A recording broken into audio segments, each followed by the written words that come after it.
Hello and welcome to a very special episode of the Paul Green Comedy Paulcast. Yes, I'm still doing it. I know I'm not doing it with any level of consistency or rhythm. What I am doing is a very special episode today with a very special guest who I'm so excited to introduce you to.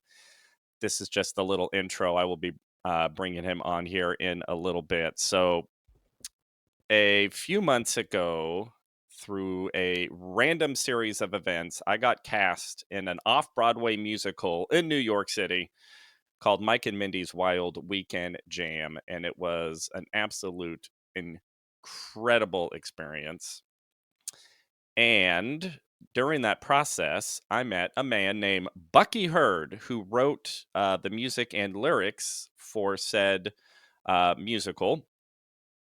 And I had the opportunity to work with him during music rehearsals and to get to know him as a friend as he came to a handful of the performances, and we got to spend some time together.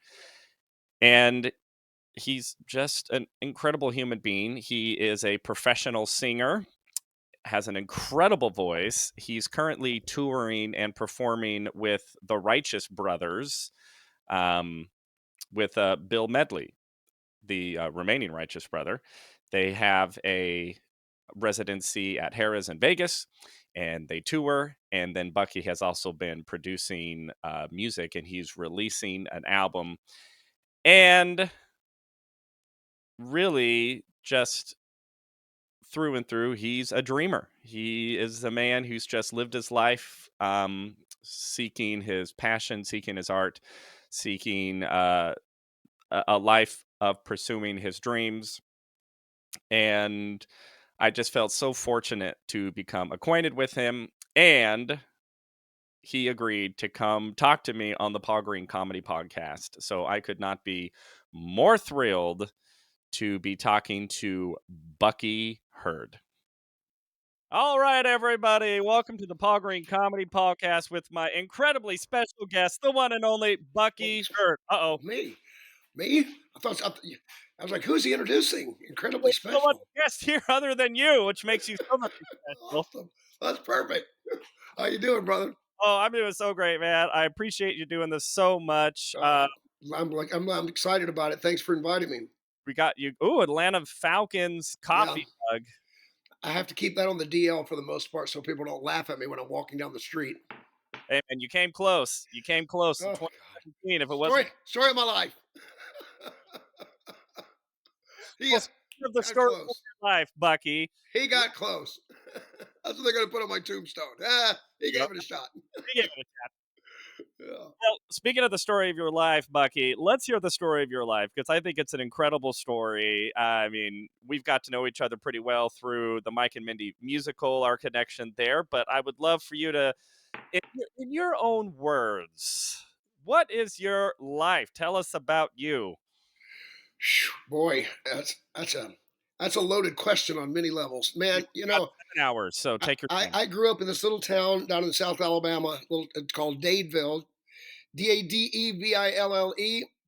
Had about 1,500 people in it. Uh, my dad was a little country doctor for the town. I grew up in Mayberry. I mean, honest to goodness, like I got baptized in First Baptist Church by my grandfather. The hardware store owner Gordon Ware sang in the choir. It One was cop town? Did you have the one cop who would come around Oh and yeah, oh yeah. Thurman Knowles. He was the state trooper, and no, he was the sheriff. And then we had John Wade Davis, who also sang in the choir. oh yeah, But and everybody knew everybody. My dad, the pharmacist, was Frank Pearson's Pharmacy. No big names. Pearson's Pharmacy, Guys IGA. It was all just real down home, wonderful way to grow up. We had nothing to do in town except sit in the parking lot of the high school and watch cars drive by. If we wanted to go to the movie, 15 miles down the road, even to Pizza Hut, we had one fast food restaurant in town.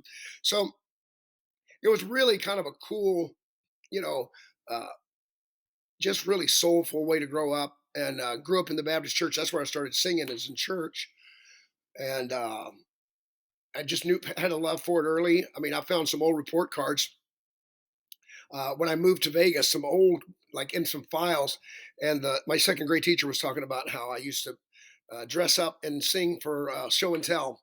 Oh yeah. I'm surprised. I probably got beat up many times, but but uh, but yeah, I just always have a love for singing in this small little town. And my mom introduced me to music when I was young. My first album was Chuck Berry's Greatest Hits, Oh yeah. and of course, then uh, in '74, I fell in love with the Righteous Brothers, and the song "Rock and Roll Heaven" came out, and then my mom bought that record for me, and I just changed my, I fell in love with Bobby's voice, and I would sit in my room for hours, singing these Righteous Brothers songs and doing Elvis and Glenn Campbell and the Eagles and Little Richard and Ray Charles and all these soulful singers. That's what I grew up with, and then of course got into the '70s and got influenced by, like I said, like I just mentioned, the Eagle Doobie Brothers, and Kiss came along, and I fell in love with the dramatics of that. Started doing theater about seventh or eighth grade. I did my first show, and then I got bit by the theater bug. Um, and went on through school, did choir and sang in church and did shows and community theater, kind of like what I'm sure you kind of mirrors what you did a little bit. You just kind of do your shows and all that, and then went on into college, and I decided I was going to run away from what I knew I wanted to do, and I decided to get my degree in geology, and Okay. needed a year and a half to get my geology degree. I was about to graduate. I dropped out of school and joined a rock band and freaked my parents out and traveled the country for a year with this band. And then the band broke up, came home, and I told my dad, I said, that's what I told my dad. I want to be a theater major. And he said, well, why don't you just do that to begin with? And my dad was he's a country doctor, but I just didn't think that was something he would have been, proud of. So I was kind of like our musical, was kind of living my dad's dream, was to go to college and to study this. So I told him I wanted to get my theater degree. He said, why don't you just do it to begin with? And I said, I didn't think you'd be proud of me. And he said, I just want you to be happy. So at Wow. that point, I never looked back. I got my theater degree. I went to work for regional theaters and went to work for Royal Caribbean Cruise Lines for 4 years.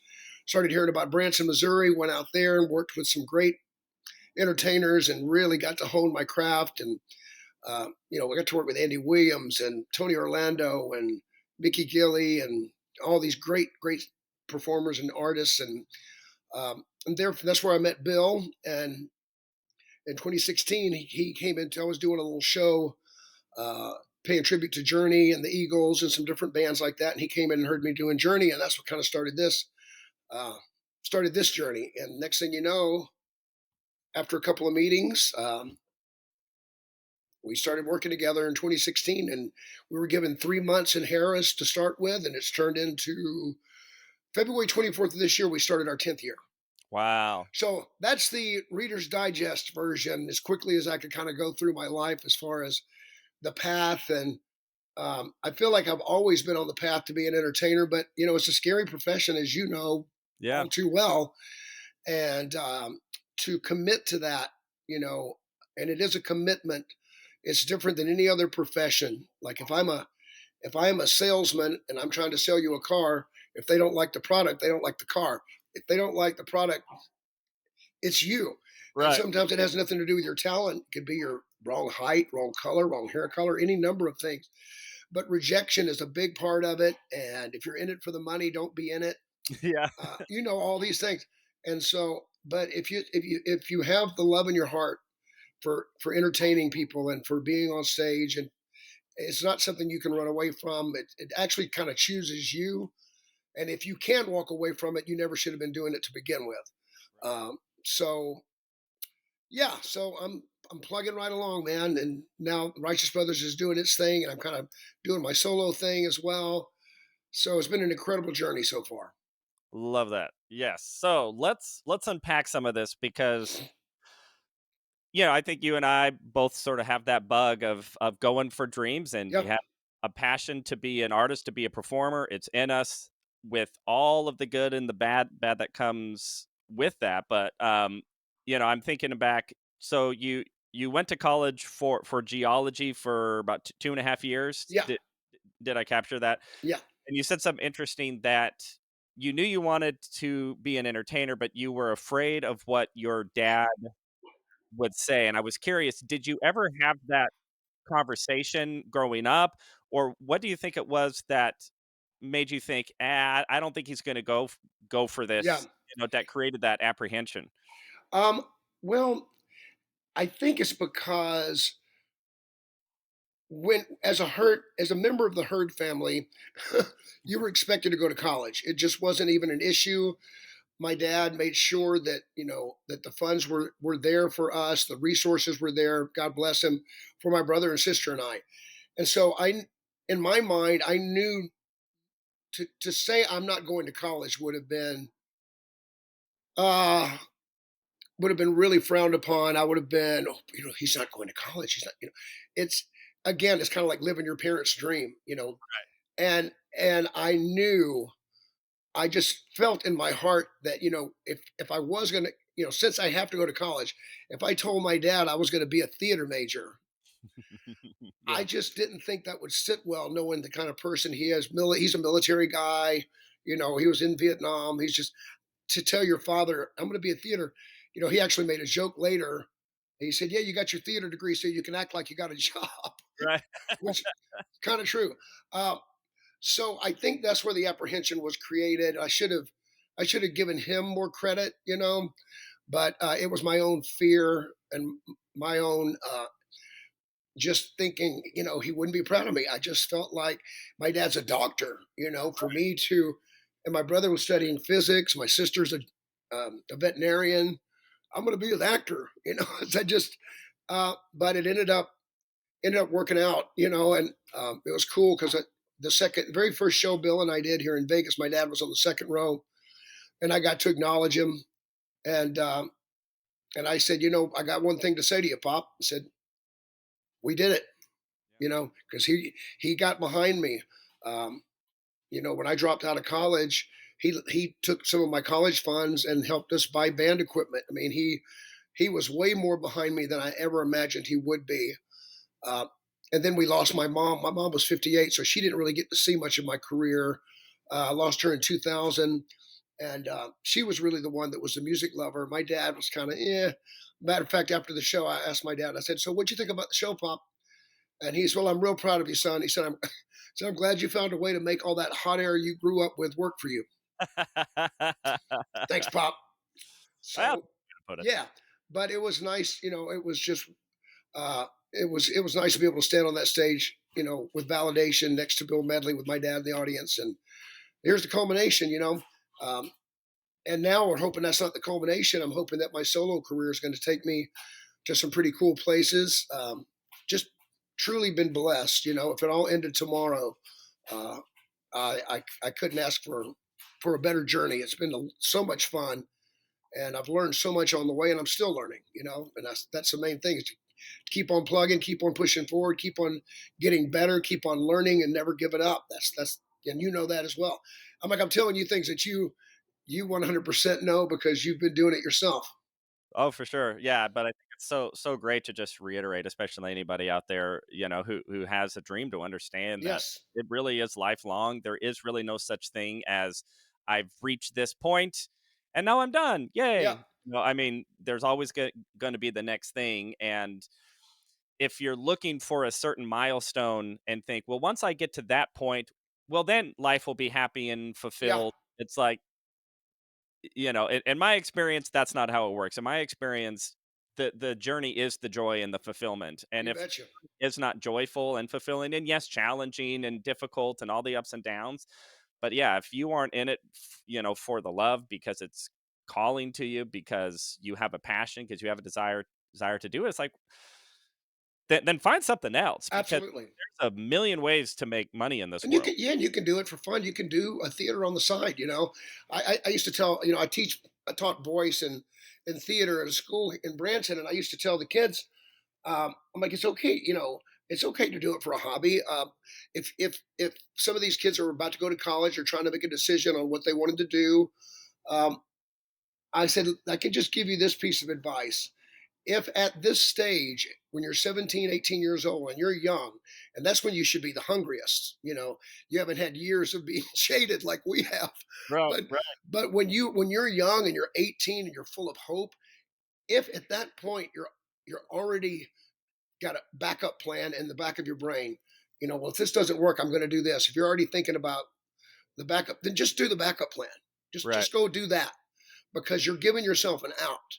Right. And there's no out. Like you just said a while ago, it's a lifelong commitment when you do this.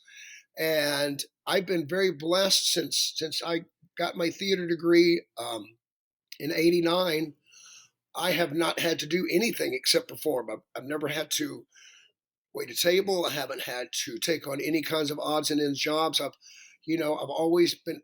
I was either an MC or a dancer, or, at one point I was in a raccoon costume at Silver Dollar City greeting the kids. But I was entertaining. It was As you still. I made $75 a day, but I was happy to get it. And I put that raccoon costume on every day with pride, and I did my best. I was the best raccoon in my row. So, I just encourage people out there to not give up. It is not the success that makes you who you are; it's the failures that make you who you are. I mean, Michael Jordan's got that saying. I'm sure you've read that about how many shots he's missed over his career, how how many many thousands of times. Yes, that he was called upon to make the winning shot and missed. I mean, he said, I have failed over and over and over again in my life, and that is why I succeed. It's the failures is where that's where you learn. That's where the knowledge is. That's what makes this business so unbelievably awesome. I think the only thing I can compare it to is if you're called to be a pastor. I don't think you make the choice to be a pastor. I think that job is so intense and so such a calling that I do believe that the Lord if will call you to that profession. If and I think that theater is a calling as well. I don't know who it is doing the calling, but it's a calling, because it's not something I can live without. Like if I was to ever think I couldn't do this anymore, I don't know. I know I wouldn't be the same person I am, because it's what makes me who I am. And so there's for anybody out there listening and wondering, like you said a while ago, uh, one of the songs in our show, in the Mike and Pindy show, is shelf life. Wonder if dreams don't have a shelf life. I became a righteous brother. I turned 49 years old, and I became a righteous brother. I mean, what if I'd have given up? That changed my life. You know, and it's that one more time you don't take that swing. It's that one more time. So I just want to encourage everybody, keep bettering yourself. Don't look around you. Don't listen to the haters. You're your only competition. Every day strive to be a better you, and keep working towards that, and turn off the noise around you, because it's all the people that don't have the guts to try it that are going to be the ones that are hating on you. And unless they're in the arena, I have no interest in listening to them. Like that lady that you hit me to. What was the lady? Brown. It was Brene Brown, and she's Yes. Theodore Roosevelt's famous "Men in the Arena" speech. Yeah. Boy, that was really cool. And tell everybody what, because they need to look that up. And that's what's her name? It's Brene Brown, and then Brene Brown, her TED Talk, "The Power of Vulnerability," is one of the most watched TED Talks, and she's huge now. She has multiple books and stuff, but Yeah. yeah, she quotes the Theodore Roosevelt "Man in the Arena" speech, which ultimately just says, there's all the people in the cheap seats, but then there are the people in the arena who are Hmm. actually competing and fighting and bloody and sweat and Yes. tears, and it's all the people in the cheap seats pointing out how they could do it better and how they Yeah. stumbled and making fun of them, and it's like those people don't get the credit. No, they don't get to. They don't count.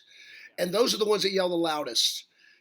So like Paul, I mean, you and me have talked. I know what all you've been through, and how hard you've been fighting for your career, and how far you've come. And you know, I would, if you and me were like if you and I were doing a show together, and you had something to say, I would listen to what you have to say, and you would be credible to me. And you are credible to me, because you're very talented. B, you're fearless. C, uh, I got a lot of respect for how hard you've worked, and the fact that you don't take no for an answer, and that nothing's going to get in your way. You know, even lack of money. that, you just figure out a way to make it happen. Yeah.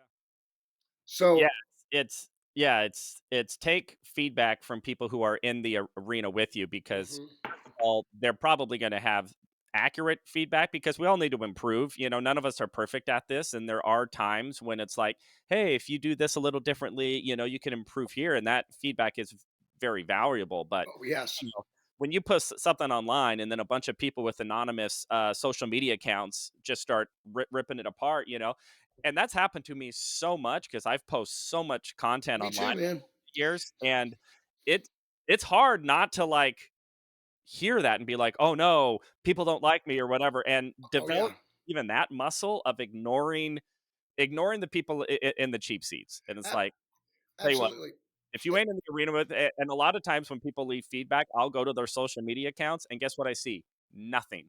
They haven't posted a single thing. And I'm going, once you have the courage to post over almost I've posted close to 2,000 um videos like on Instagram posts over the years.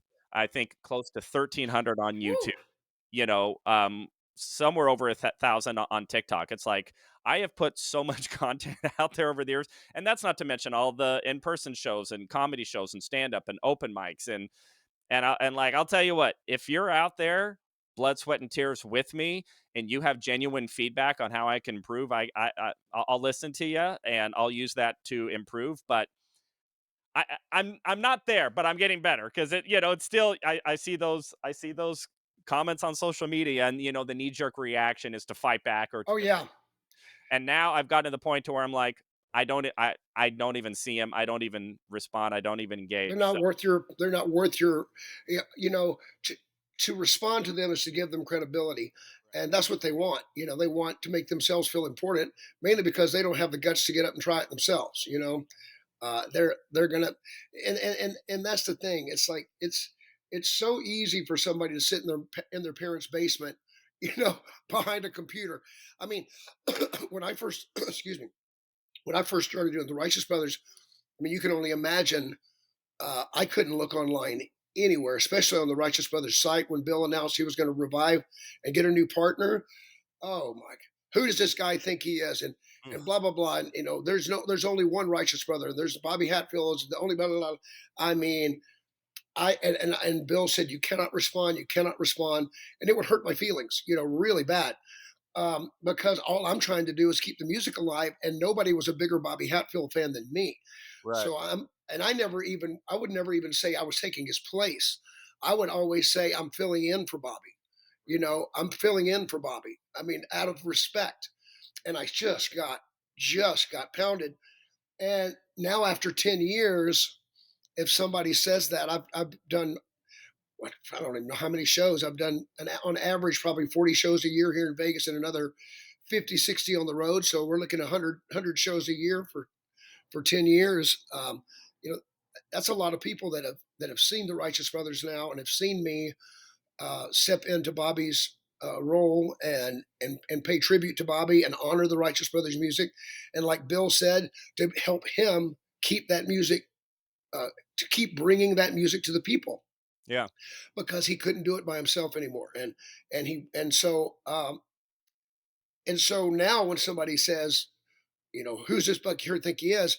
I have 10, 15 people jump jump in there to my defense. Have you seen the show? He's not trying to take Bobby's place. He's helping Bill, and Bill loves him, and they blah blah blah blah blah. And I'm just like, oh, that's kind of cool when you have fans that have seen me in the show come to my defense, and now so it's kind of come full circle, and now Bill and Bobby were together and they broke up. They were together and broke up. Except for the movie years, I've been with Bill almost as long as Bobby was with him. At Oh, this point, yeah. the movie years, when they brought Unchained Melody out in Ghost, and they brought Love and Feeling out in Top Gun, and then right after that, Bill had I've had the time of my life. So when the movies came out in the 90s, in the 80s, and that gave the Righteous Brothers a huge resurgence. And that really boosted Bobby and Bill back up to the top again. He said and they had number one hits back in the 60s, but he said we made most of our money because of those movies. Oh yeah. And it's funny because you'll hear people at our show come up to us ladies like her ladies that are in their 70s, that grew up listening to Bill and Bobby, and they'll come with their daughters who know the Righteous Brothers because they're in their 50s and they know the movies, they know Ghost, they know. And the lady said she came up, her daughter came running in to the room after Ghost first came out. The scene where Patrick Swayze and Demi Oh Moore, the clay, and they're, whoa, my love. And so, yeah. her daughter comes running in and says, Mom, said, there's this new group called the Righteous Brothers. You got to hear them. And the mom said, she said, I pulled her aside and said, honey, not only do I know who they are, they're the reason you're here. You're, I'm like, yeah. So it's really funny because sometimes we'll even see a grandmother, a mom, and a granddaughter, Wow. three generations sitting in our audiences that have been influenced by this music. You love Set Living Feeling is the most played record in the history of American radio. And the truth is, nothing will ever beat it because American radio is kind of Doesn't exist anymore. really, yeah. I mean, so we have Sirius satellite and all these things, but as far as radio, I don't. Nothing will ever beat it. And actually, You've Also Had Love and Feeling surpassed Yesterday by the Beatles. That was the number most played until Love and Feeling passed it. Wow. So I told Bill, I said, what an honor that must be to be able to say, me and I sang on the record that's the most played record in the history of radio. I mean, how do you wrap your head around that? Yeah. Just, but he's out there and people are still coming. Paul, we out. We play 1,500 seat venues, and these folks are in their 70s and 80s, but by gosh, they're showing up. Yeah. Wow. Um, so I'm reminded of this story, and I'm going to tell you a brief story of my life, but then I would love to just see if there's been anything comparable. So, I moved to LA in 2015. That was really the first time ever in my life that I ever said, like, no, I'm really going to try to go for my dreams. I never did it growing up. I wasn't raised that way. I didn't have that mindset. And I remember about a year into moving into LA, I was like really discouraged. It just LA just beat me up immediately. You know what I mean? It's so Yeah, difficult. LA is like you walk up to the border of LA. You got a dream? Sure, sure do. Whack! It hits you right in the face. Yeah. Like, guess what? Guess Everybody, what? you're not special, and nothing you've done has ever Uh, mattered. And we don't care. We don't love you. Welcome to LA, right? yeah. And, um, so I'm really discouraged when especially with stand up. Stand up is a real challenge for me to. I love acting, I love improv, I love performing, but stand up, I have a skill set for it, but it's really difficult for me to engage with the grind of it, right? And so I remember one night I had done like a bunch of open mics. They weren't going well. I was really discouraged. And I just kind of said in my mind, I'm like, you want to know what? I think I'm just going to quit stand up. I just don't think I have it in me. I was really discouraged. And within about a day or two, my stand up comedy teacher from Arizona called me up randomly and he just goes, Paul, is there any chance you could come back to Arizona next week and headline my comedy show? My headliner backed out and I need a headline. Wow. And it was literally within a day. So I went from like in my mind, it's going, I'm quitting this to like this big opportunity just lands in my lap. And I'm like, oh well, I can't say no to that. Yeah. I've got to go do this, right? So I went from like I couldn't even get through a 5 minute open mic in LA to going back to Arizona and headlining and doing like 45 minutes and doing very well. And it was, That you use that that phrase, quick too. yeah, with like literally with a day or two. Wow. You use that phrase like the dream chooses you, comedy chooses, Yes.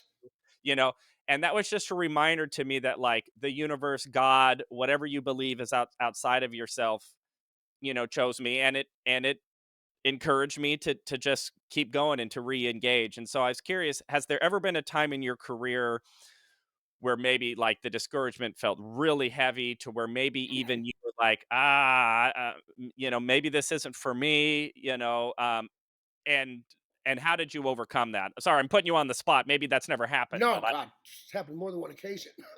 okay, You good. know, many times. Never wanted to quit. Nope, it's always Never, been never. Now, I don't think if any entertainer ever told you that, they're lying. Right, right. And if they haven't told you that, I want their agent. um, yeah, I would say the first time, the first time was probably right after I worked for Royal Caribbean Cruise Lines for 4 years. Okay, so I graduated in '89, and I worked for about a year in a regional theater. And my contract ran up. I didn't have a gig. I didn't know what I was going to do. I wasn't really worried, but at that point, I went to Barnes and Noble and I got a book that had the listings for all the agencies that book cruise ships all over the United States. And I thought, you know what, that'd be a good way to go out and hone my craft, work on my cabaret show. Uh, and so I went to Atlanta and got a professional headshot done, got my resume done. I had a pretty good resume. I'd done a lot of shows at that point, and I went into. Uh, I heard Michael Bolton sing a song called "When I'm Back on My Feet Again." It was right when he got big in '89, and I was sitting at home just, what am I going to do? And Michael Bolton sang that song, and it really spoke to me. So I went and got the sheet music, and I went into a studio there. I had a piano player. I sang that song. I sang Before the Parade Passes By, and I sang Younger Than Springtime from South Pacific. So I did those three songs on a cassette tape and sent it out to every cruise booking agency. And I got a call from Royal Caribbean Cruise Lines and went to work on the Sovereign of the Seas in January 6th of 1990, which was the biggest cruise ship in the world. And I was doing a Broadway review show. I'm still in touch. Marianne Delaney hired me from Miller Reese. And I was just talking to her yesterday online. She was a fabulous dancer and amazing producer. She said, "You are the only person that I have ever hired off of a cassette tape, ever." And she loved Michael Bolton, and I sang, and I could pretty much cop his voice. And she said, "I remember being in the putting your tape in and hearing you sing Michael Bolton, which was, I felt like you're talking about. I felt like God gave me that song. I was Right. sitting there, and Michael Bolton comes in on Lino and sings that song, and it speaks to me to the point where I wanted to do that on my demo, and that's what ended up getting me my gig." And she said the other two ladies that hired for that show, there's three of them. Uh, they said, "But we haven't seen him dance." And she said, "I don't care. Listen to him sing." And so I don't know if you saw yesterday, I posted, because it's the 50th anniversary of Chorus Line. I did Chorus Line. I had to learn that choreography. I mean, I worked in the bathroom till 3 or 4 in the morning. I can move, but I'm not a dancer. I have to work extra hard at that. But I worked for, and it ended up being a 4 year show, and I got to go out and really hone my craft. But talk about, sitting at home just going, what am I going to do? That song speaks to me. I go get that. Next thing you know, that gets me my gig. And then from that point on, at 4 years at Royal Caribbean, I started hearing about Branson, moved to Branson with my wife. We both got jobs in entertainment in the '90s when Branson was just rocking, and was there until I met Bill. So, uh, you know, but that was the moment. And the first year I got off the cruise ship, I'd been singing in a tuxedo, doing these, music of the night with this full orchestra, and doing my own cabaret show with a tux. And I go to Branson and I go to this audition, and they hired me as an MC for this show called Shenanigans at Silver Dollar City, which is a pioneer era theme park. Oh, cool. So I got on a pair of overalls and a Howdy Doody. The comedian in the show with me said I looked like Howdy Doody on steroids, and I had this goofy little handkerchief on, and that show closed, and that's when I became the raccoon. And at night, they were making me put on this Christmas tree outfit. I had to go around the park with this elf, and he would sell ornaments off of me. And I had this glowing star that shone on my head, and presents for shoes. And at the end of the night, I'm standing there with this elf, and no, they had sold everything off of me, so it looks like I'm standing there in a 1970s bad chiffon green prom dress. And that was the point where I almost gave up. I was like, this is the lowest I want to go. I'm a freaking Christmas tree. I have a degree in theater. Last 3 months ago, I was singing in front of an 11-piece orchestra, and here I am in a Howdy Doody costume and wearing this Christmas tree. But when that didn't make me stop, you know, I I felt like I couldn't, as far as entertaining. still calling it entertaining, that was the lowest I was going to go. And once I got past that, I really didn't feel like there was anywhere else I could go that would be lower than that. So I felt like I had truly hit rock bottom. Yeah. And that was back in 1994, I think. Yeah. And from that point on, I did whatever I had to do. I couldn't get a job singing for the first 3 or 4 years because everybody was worried because I have a raspy voice. And so they were concerned. So for 2 years, I was a Russian dancer for Yakov Smirnov, who you know him as a comedian. But I was a Russian dancer for him for 2 years.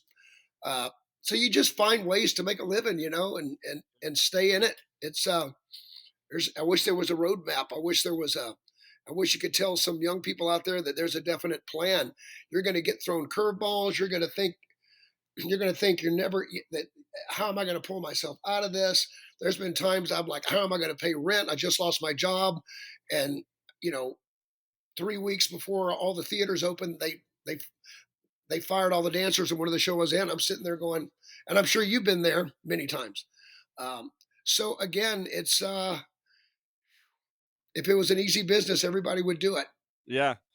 Yeah, And I say and this it, all the time. It's like almost any other career, there more or less is a ladder. It's like if you want to be a lawyer, you know exactly what you need to do. You need to get these grades, right, pass this test, you need to get, you need to go to law school, you need to pass this bar, get this grades, and then you your intern at law residency, firm, and yeah, you do your intern, then they hire you on, you work hard, you put in the time, and then you become a junior partner, and then yep. hopefully one day you become a partner, and then you Maybe retire. open up your own. Yeah, yep. Or yeah, you open up your own firm or whatever. Like there's these different paths, but it's like it's been spelled out. Like entertainment career, it's just like, Oh, oh, you just go here and you kind of maybe do this and you try out for this and maybe you get that, maybe you don't get it, and then one day you're here and what I mean, it's just all over the place yeah. and up and down. Yeah, Um, it's definitely a roller coaster ride, man.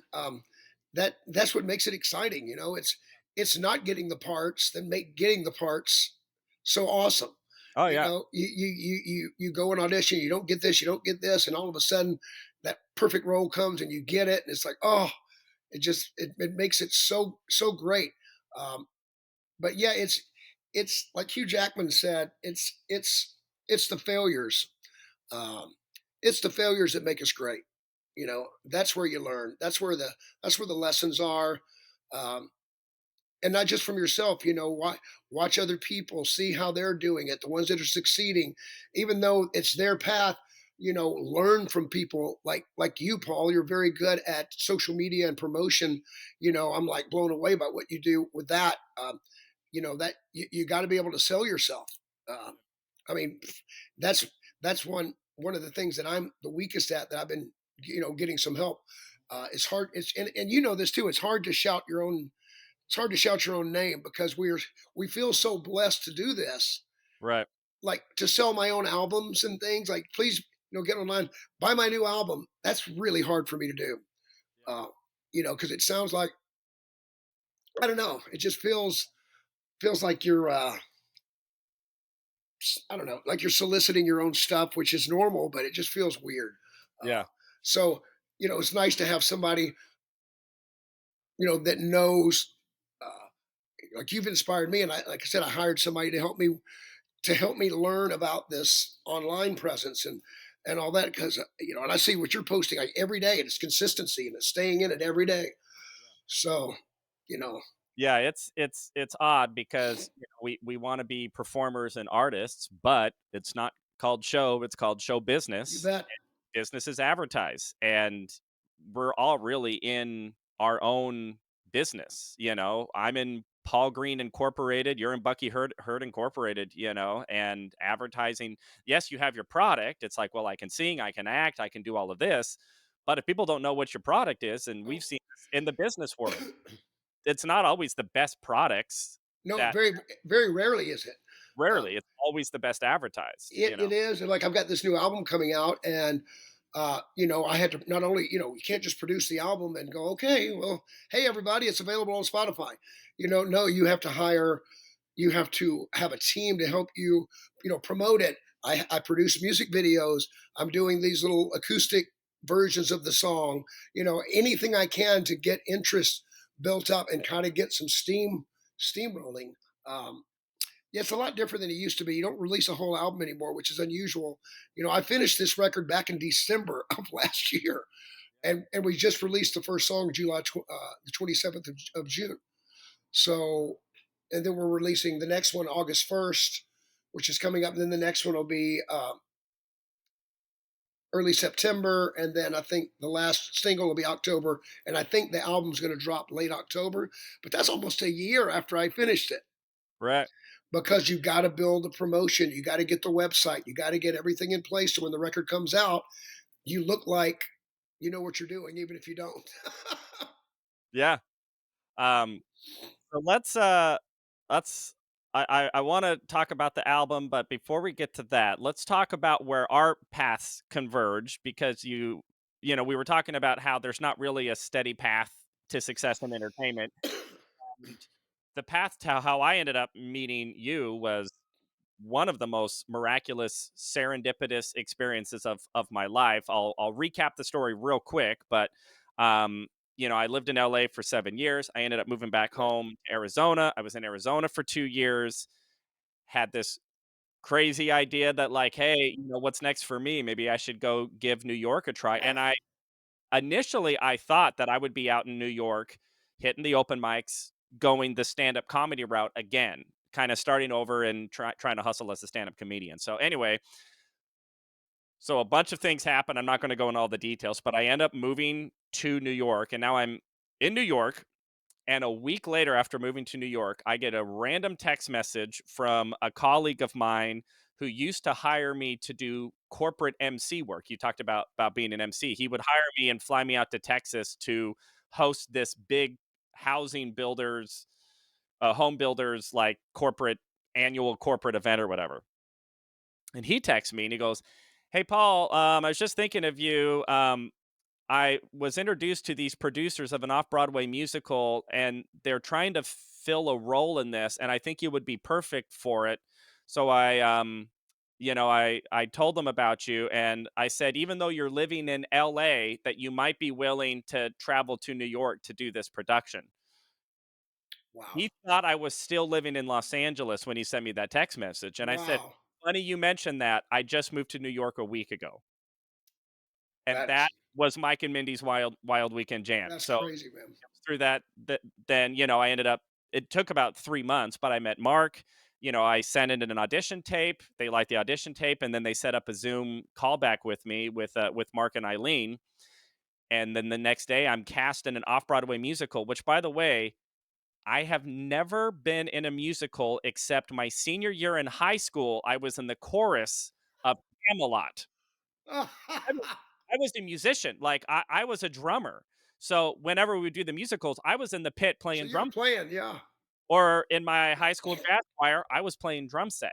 So, my senior year, I joined, like, just the choir, like, the classical music choir of my high school, and I wanted to be in the musical, but I didn't get a lead, so I was just, in the chorus, and other than that, I had done 0. I had never been in a musical my entire adult life. And all of a That's sudden, crazy. I'm cast in an off-Broadway musical that's, like, very serious and, like, very serious producers and writers, and, um, and I'm looking at this rehearsal schedule and this performance schedule. I'm like, 20 shows and, like, 6 days a week, 6 hours a day rehearsals, and 3 days in a row of 6-hour music rehearsals. I'm going, I don't know what this is, but this is new to me. Yeah. Never in my life had I done anything theatrical. I had done a couple plays in LA, but never musical. So anyway, I show up to the first day of music rehearsal, and I got to be honest, I'm really sweating bullets because I don't know what to expect. I was doing another. I got cast as in another Yeah, musical, you were doing Frankenstein. yeah. Like, I'm going to New York. I thought to do stand up, and the musical theater industry is coming to me, which Mhm. was so bizarre. I hadn't looked at the music. I knew I didn't have a huge role, so I knew I wasn't like a lead or anything, but I hadn't reviewed any music. I hadn't looked into the scores, and I walk in, and that's where I met Bucky. That's where I met Tim, your partner. Yeah. I met Mark, Eileen, the director, Peggy, and then I see this cast, and the first time I heard them sing, I'm going, I am not in Kansas anymore. Yeah. Oh my gosh. I Yeah. mean, Justin, who was the lead male, and Mackenzie, the lead female, and Emily, who has this big solo, and that's where I met Bucky, and, I mean, I fell in love with Bucky instantly because how could you not? But Oh, the moment that I knew that that's I'm my wife. yeah, hey, Hey, hey, that's my wife. um, but the moment I knew I'm like, "Oh, I really love this guy," is you randomly started singing a Tower of Power song. I think it was Bump City. I Yeah. think you started singing, "Bump City!" I went, "He knows Tower of Power." You Oh, need to understand something about the Green family. yeah. Huge Tower of Power fans, and as you know, it's not a popular band. It's not a pop band. No, no, It's no. a niche band. This it's almost a cult following. Yeah, totally. But they've been around since the '60s, and they're still packing arenas out. Like I've seen them 3 times, and would go see them again. I mean, I saw them at the Brooklyn. It's not Brooklyn Bowl. It's not Hollywood. It's one of the. Is it Brooklyn Bowl? There's one here in Vegas. Something Bowl is patterned after the Hollywood Bowl. Anyway, I saw them there, and they were phenomenal. And then Tom Politzer, who was their sax player, came to our show with their lead guitarist, and a couple of the guys came out. And then we got to go backstage and meet them, and it was like, whoa, it was Emilio was right there, and Doc, and it's like, wow. Right. But yeah, but Uh, you and I bonded, and then yeah, and then we went through every. Then after rehearsal, we'd walk down the streets of New York singing TOP songs. yeah. Well, yeah. So, that was kinda my, how do you plan that? How do you plan that the guy I met 10 years ago and who just worked did some work with is gonna remember me when they happen to meet the producers of this other thing and think of me for a role that I never would have even thought of And myself. you were I perfect. And eh, and you um Mark Corallo, one of the writers, played Mr. C for the first well the first every production except this one. Um and Mark, it's hard for him, A, as the writer, B, as having played that character, to watch somebody else. But he, along with myself and Eileen, and all of us were just blown away by you brought your insight, your improvisational skills. What I loved about you as an actor was that you went and found things in the script about your character, and you brought those to life. Like, you know, uh, at one point when you're circling with the jilted girlfriend who's now the producer, and you're trying to figure out how you know each other, and she says, and you brought this up to me. She says IRS, and you're no, you say IRS, no, um, private detective or something, no, and then school board because Mr. C is the musical theater school board. yeah, The fact that that scares you more, and your reaction to that, oh my God, school, private tech, no, IRS, no, school board, no, oh thank God, you know yeah, that was a small little thing, but I picked up on it immediately, and it was something that you discovered about that character. It was a small little thing. You had 2 or 3 moments, where the guy you think's going to come, that you met, Mr. C meets at the bar. And he's the producer. And he's supposed to show up, and he beeps in, and you think he's coming, and you have to break the news to the family he's not coming. And when I had never seen it played that way, and when you walked out from the back, and you got to tell Mike, who you love, that he's not coming, and you went through that process with me at dinner one night, and how you created that moment. And when you walked out, and had the tears in your eyes, me and AJ, my wife, who choreographed the show, we just looked at each other and went, I mean, I teared up. I was like, a beautiful, what a beautiful moving moment that you created from this stock type of character. And that's what made it magical this time. I think you, and like you mentioned, Emily, you guys were able to, uh, had such talent that I respect that when you go through the book and you find things about your character, because I tell my acting students that's how you learn about your character, what your character says about themselves and what other people say about your character. And when I wrote Pipe Dreams, one of the main songs in the show, uh, it was, I kept reading in the script, and Don, the Italian father in law, is just mean, and he's mean for no reason. And so I kept noticing in the script, he's always bringing cannolis in. I said, well, maybe his father crushed his dream, like what we were talking about earlier with what I thought my dad wouldn't approve. You go to college, that's what you do. My dad was a plumber, my granddad was a plumber. You need to become a plumber, and so I wrote Pipe Dreams to give Don that depth. Now the audience has let in that he's angry because he's hurt because he didn't have the guts to stand up to his dad and follow his own path. So, I was able to create that moment by reading the script. And so it's very insightful and very advanced. That's why I was surprised that you hadn't done any acting, because that is something that actors that have studied for a long time take the time to do, and go in and find those moments and find those little things which just really give depth to the character. And so you took Mr. C from kind of being, a cookie cutter, oh hi, the typical, musical theater teacher, to giving him some serious depth. And you and Abril, who plays the producer, drove the second half of that show. I mean, drove it. Uh, like I'd always, that's my biggest problem with the show has always been the second half, the pacing. But man, what you guys did just really, really made some beautiful moments. So good on you, man. You've got a huge career ahead of you. Whatever you want to do, you've got the work ethic, you've got the talent.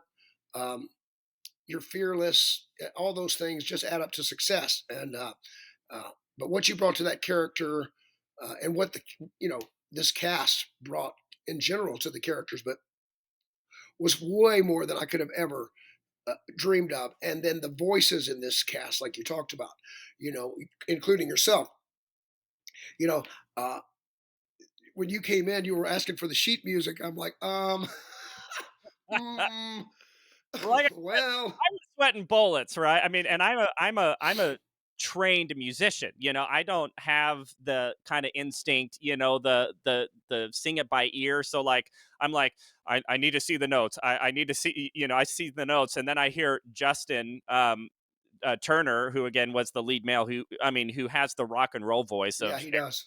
I mean, and he's singing "Gather Round, Family," and Yeah, I'm just going, "Oh my god!" like freaking Steven Tyler. Yeah. Oh my gosh. So, well, thank you. I didn't bring that up for you to talk about how great I was in the role, but thank you. But I, No, I, but I know you didn't, but uh, I've told you that in private. I've told you that, you know. So um, I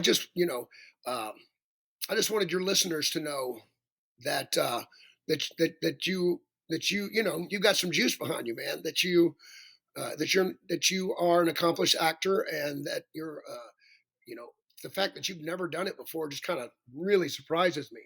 But I well, think, clarified. I'd never done musical theater, but well, that's what I mean. That's its own game. That's a different animal.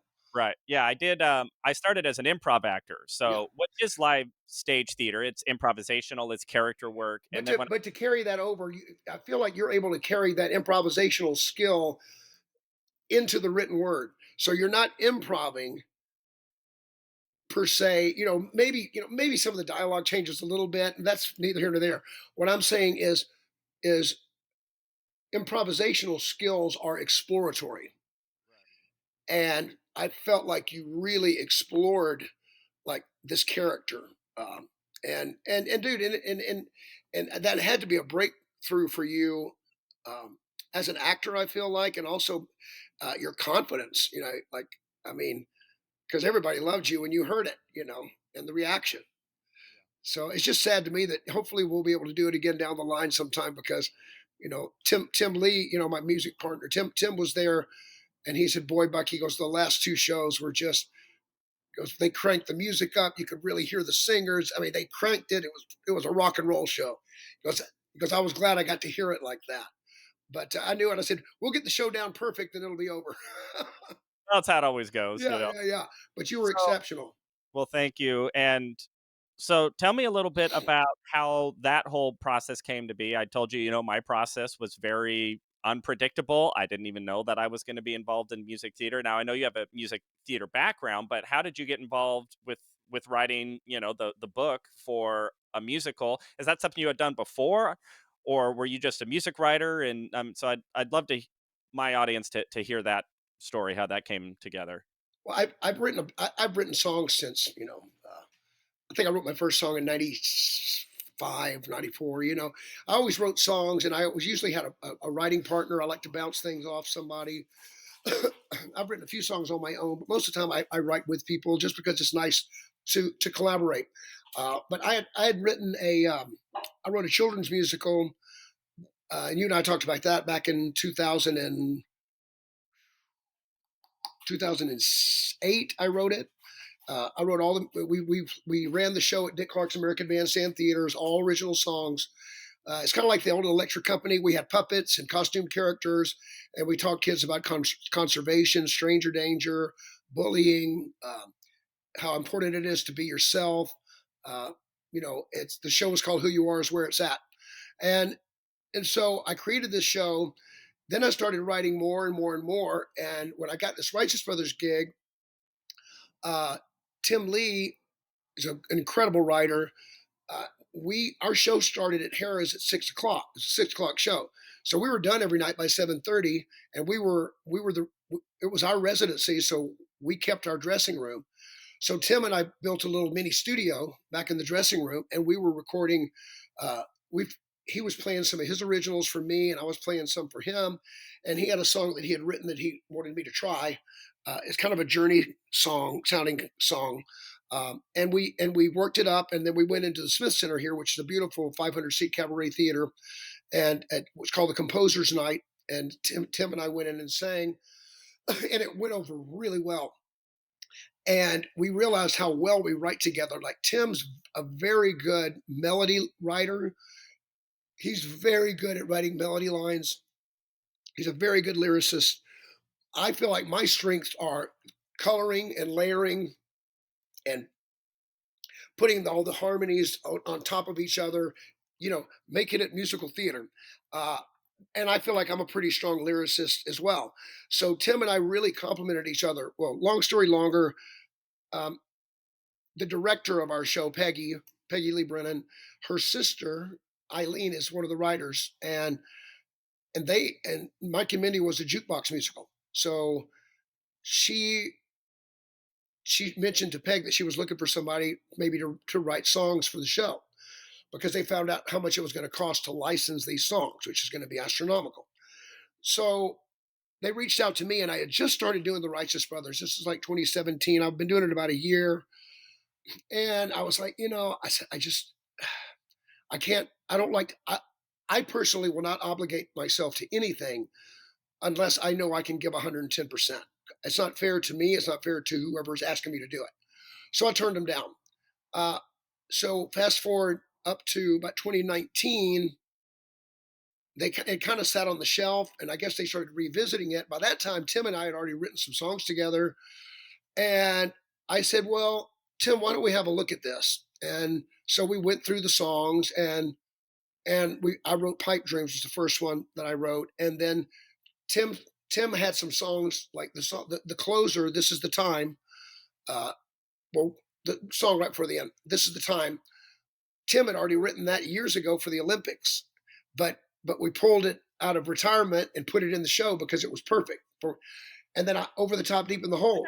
Yes, or did you make any adjustments to fit the show better? Is that or was that word for word how it was written for the Um, Olympics? yeah, pretty much. Wow, Except okay. at the end, I added and finally, all our hopes and dreams were crystal clear. Some of the ad libs at the end I changed, but like Over the Top was written in '98, which is Wow. another song.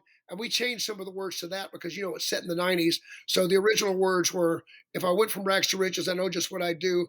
I jump aboard my private plane and head to Timbuktu, have breakfast with the pharaohs and lunch with England's queen." Well, we changed it to have lunch with Guns N' Roses and Oh, yeah. tea with things. So we changed a couple of the words, but Tim and I went and pulled some old songs that we had written and reworked them, and then we started from scratch on some songs.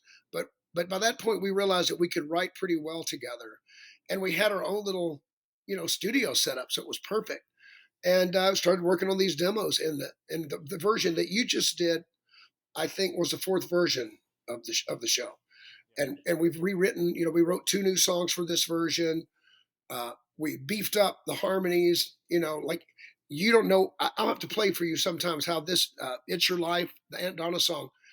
It's nothing like it is now. Like we've changed Wow. that whole ending to make it big. So we knew this might be the last time we might not be, but this could be the last time we're doing it. So I wanted to pull out all the stops. So Tim and I just really made all these songs, like beefed them up, beefed them up, beefed them up. But it was cool how the process just happened really naturally, and it was meant to be because I'd said no, and then COVID hit, and I had nothing but time. Right. So Tim and I would send each other samples, and then I would, like, Tim would play it on piano and I would sing it, and I would sit at the piano and kind of plunk through what I thought it should be, and then Tim we would get it formatted, and then we would send it to our engineer Gabe in Nashville, and then Gabe would put. So we did most of the songs. We did long distance, because during COVID you had to figure out how to do things differently. So that's how most of the songs were written. The beef of the song. Tim sends me something, I adjust it, send it back to him. We go back and forth. Okay, here's the format. Send it to Nashville, and Gabe puts drums, uh, guitar, some strings on it, and we listen to it. Okay, then he sends it back to me, and I lay the harmonies down, and we build the track, and then it just gets bigger and bigger and bigger. So this version of the show, I think, I think we're as close as we could possibly get on having the score where it needs to be at this point. And you guys just delivered the hell out of it. Sorry, that was a very long way to answer that question. But as you know, there's a lot to it. It's hard to just to explain things sometimes in a line or two, which never been my gift. Brevity's never been a gift of mine anyway. You haven't noticed that, I'm sure, Paul. But, but um, No, man. Well, it was an absolute pleasure. I mean, the show for me personally just meant so much. I genuinely loved everybody that I worked with. The project, the music, this opportunity, getting to meet you. Your family. So Bucky's daughter is has one of the lead roles. She just was absolutely fantastic. Sydney, she played Lisa, kind of the nerdy. The nerdy girl, yeah, and then Bucky's wife AJ choreographed it, and it's the cheaper if you keep it in the family. there you go, right? And the weekend, Bucky was in town, watched all the shows, and then we ended up pretty much hanging out Yeah, after every show, and, I became you're the a adopted son. son of the Heard family, Paul which Paul Green Heard. there you go, Paul Green Heard. So, um, I'd like to wrap up with I'd like with two things. Number one, I would just love I believe in dreams, and so you're living your dream, but where do you see your dream going? Oh, and by the way, I a quick anecdote. When we were hanging out after one of those shows, we were at this restaurant, and some guy recognized you from the Righteous Brother and came over and brought you a beer and took a selfie with you, and I remember you got very emotional, Yeah. as you're seeing your dreams come to fruition of having, fame and people who recognize you and appreciate your art. So that was really cool. That was inspirational to me because that's also a dream for me. Sometimes I'll be on the subway and I'll be like, there's gonna be a day when I'm gonna be on this subway, somebody's gonna look over at me, recognize me from whatever the thing is that they recognize me from, and get excited and want to come take a selfie. So seeing that happen to you was inspirational to me, and Yeah. I love how meaningful that was for you. It Oh, was for me as well. hits you And right in the heart when that happens, oh man. yeah, I was on so a We just did 3 shows in Vegas here. We have a residency at South Point. And I was going home for the evening. I'd finished the show. I'd gone upstairs. I'd taken my suit off, and had my street clothes on, whatever. I was getting ready to go, and I was in the elevator going down, and this lady's standing next to me in the elevator, and she's looking at me, and she goes, "This was so funny." I just goes, "Gosh, did anybody ever tell you you look like Bucky Heard?" I said, "Unfortunately, yes." Sit But down. that was like it's just trippy when that happens. It's very sweet that somebody, and they came in specifically to see the Righteous Brothers show. They had seen us in their hometown, and they decided to fly into Vegas to catch us in Vegas. It was pretty cool. Um, so what would you say you're because we're always dreaming. So what's the next big dream for you? Well, let's start there and then I'll do one final wrap up question for you. Well, Bill, in the next year, we're going to start slowing down. We're not going to be touring. We usually do 50 road shows. I think next year we'll probably do closer to 20, and as opposed to 10 weeks in Vegas, I think we're going to do about six. And I'm currently working on, just like we talked about, my album's done. I just did my show 2 weeks ago in the showroom here at South Point and did a 4 camera shoot. I'm putting together a promotional video right now. I've got 3 agencies that are wanting to book me. There's a good chance I'm going to do the first Bucky Heard and Friends cruise out of Florida in February. We're going to announce the date for that. So I'm going to take my show on the road and do, you know, in my show, I do these originals. If you get a chance, your listeners can go to buckyheard.com. My Best Days tells my life story. Starts with me in ninth grade when my mom gave me the record for Rock and Roll Heaven at my ninth birthday party, and Bill's in the background, and only I can see him. And then I blow the candles out, and then it's the '80s, and Bill's at the bar. And he toasts me, and then it ends up with me and Bill on stage as the Righteous Brothers, and Bill leaves me alone by myself, and now it's the Bucky Heard show. So Yeah. it tells my whole story, and that video came out, and the next one that's being released is called "It Is What It Is Till It Ain't," and that drops August the 1st, and the video drops about 6 days after that. And then the next one will be "Crying" by Roy Orbison, which is the only cover I did on this album. But I pay tribute to Roy, and it's a real cool black and white video that looks vintage.